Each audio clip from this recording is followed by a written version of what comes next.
We are standing by for the release of the unredacted full report from the special grand jury in the Georgia 2020 election subversion case. A big question among them is, did that grand jury recommend that more people be charged than the DA ultimately decided on? That DA, Fani Willis, is also taking on Republicans in Congress right now, sending a blunt response to the Republican chair of the House Judiciary Committee, Jim Jordan. Now, here's the background. House Republicans, led by Jordan, they just launched an investigation into how Willis has handled that investigation, accusing her of being politically motivated when issuing these indictments of Donald Trump and others. And in her response, Fani Willis did not hold back, saying in the letter that Jordan was trying to obstruct criminal proceedings in her state, and also saying this: your attempt to invoke congressional authority to intrude upon and interfere with an active criminal case in Georgia is flagrantly at odds with the Constitution. Going on to write, the defendants in this case have been charged under state law with committing state crimes. There is absolutely no support for Congress purporting to second guess or somehow supervise an ongoing criminal investigation and prosecution.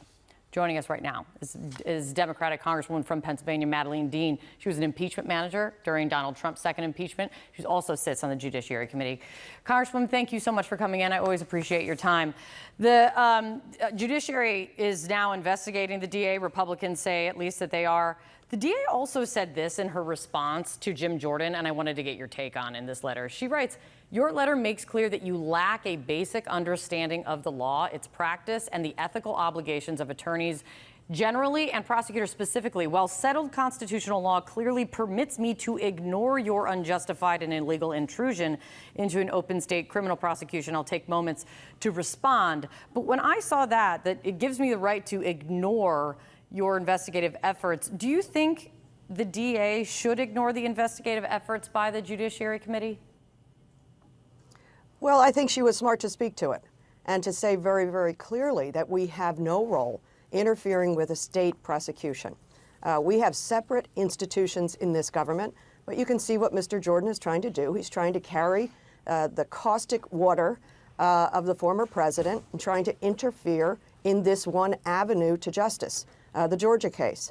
So I think she was wise to actually speak to it and to underline that there is no constitutional basis. And in fact, there's a very negative impact of this. If we were able to subpoena and interfere with an ongoing prosecution and investigation, our institutions just break down. Well, that does lead to a question. I mean, would you recommend that this district attorney ignore a subpoena coming from the committee? Oh, I don't want to get into that kind of a hypothetical. We take a look at what we just saw this week in terms of Mr. Navarro. Everyone is accountable to the rule of law. And so the prosecutor in Georgia is accountable to the rule of law. And so far, she is walking that line very smartly, very wisely, and has charged this former president with very, very serious crimes. But let's take a look at the people that Mr. Trump is surrounded by and has been surrounded by. They flout the rule of law. Mr. Jordan himself is in violation of a subpoena.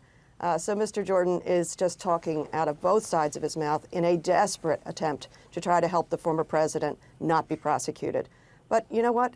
He will be prosecuted. And that's what I take from the 4 prosecutions so far, 4 pathways to justice, and I bet there will be more.